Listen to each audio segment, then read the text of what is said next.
Mary-Beth Cooper, new president of Springfield College. Welcome. Thanks for being here. What initially attracted you to Springfield College, to this area? Well, I heard about the job opening a little before March, and I learned about Springfield College through my connection to the YMCA. I was the board chair of the Greater Rochester YMCA for the last 2 years and a volunteer there for over 15. So I learned that Springfield College had a unique relationship with the YMCA and learned that there was an opening for a presidency. So that's what was my initial connection. We'll talk about a little bit more about that in a minute, if you will, but is there a particular interest or attraction to you to break a barrier? You are the first woman to head this institution, and especially when it's an institution that's kind of world-renowned for its athletic prowess, its sports, really a mecca of athletic education, management, and training. Is it almost a twofer there, breaking two barriers at once, do you think? I think so. I mean, it certainly is on people's minds. There's very little I can do about my gender. I kind of bring what I bring. And this is our 50th year of celebrating female athletes, so it's timely. But I do think more and more you're going to find that women are leading institutions of higher education, and certainly we have more women in the Senate. We have more women winning Olympic athletes. In our last Olympic athletes, our women brought home more medals than our men. So I think the time is here. It is known for its physical education, athletics, exercise science, but I do think the institution is poised right now to be a spotlight for healthcare and what we do about our generation, how people that are over 50 deal with their own care.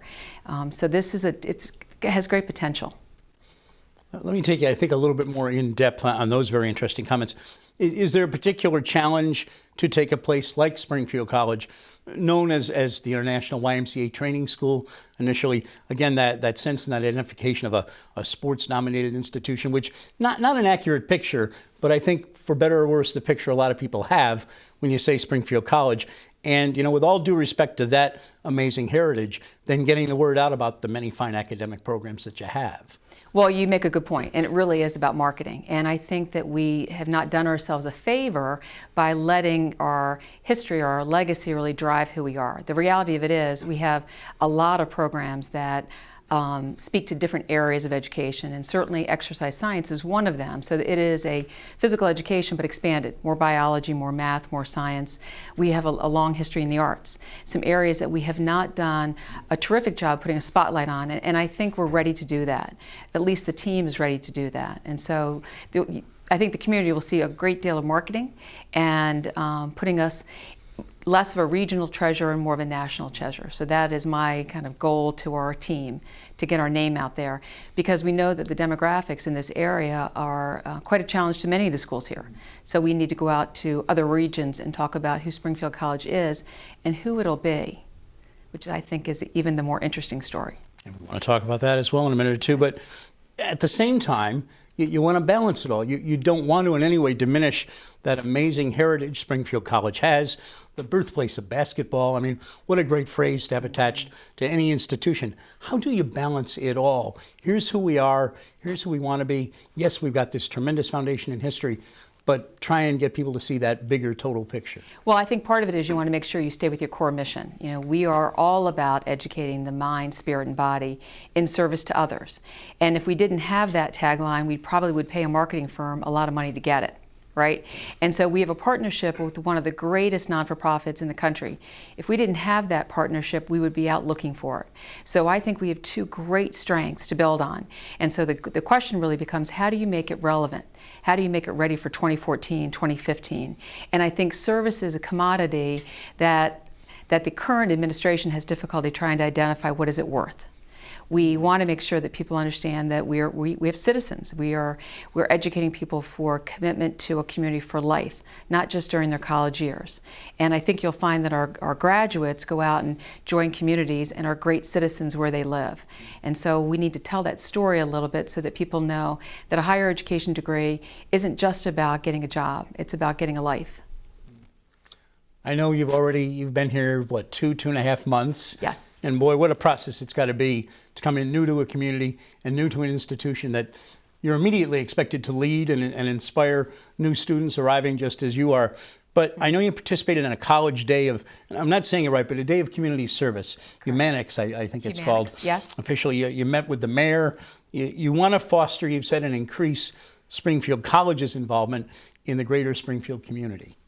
I do, and I had an opportunity to share with our current community at the college some of my goals for this year and next, as I look at what we're doing.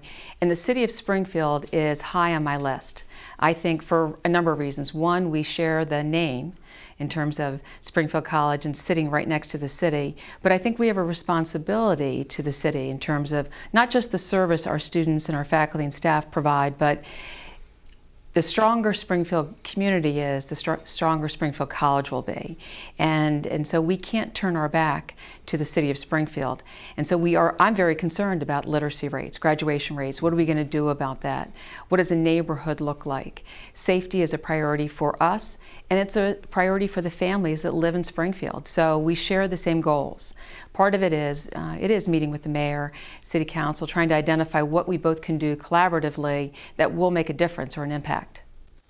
Let's talk about, and you've touched on this really in just about every answer, but what it means to be, today and tomorrow, a successful, modern institution of higher learning. What does a place like Springfield College have to do, need to offer, in your estimation, to give students those multiple skills that really are going to be required in the global economy that they're going to graduate into in months or a couple of years from now? Well, and the way you put that question, that's an awful lot to provide anybody. Global, say that again, global economy. The global economy. Yeah. Right. I have a junior in college. He's a junior at the university. Me too, so, okay. There you go. And so as parents, we're concerned about them getting a career and not necessarily moving home, although he could move home. He'd just be at another college. But I want him to have a skill set. And so I want the same things for the students at Springfield College, to be able to articulate in an interview what their vision is. And the reality of it is, many of them don't know exactly what they want to do. Right? And so today, what students are looking for, I think, is a little bit of cross-discipline. So it's a physical education degree coupled with business. It is arts coupled with physical education.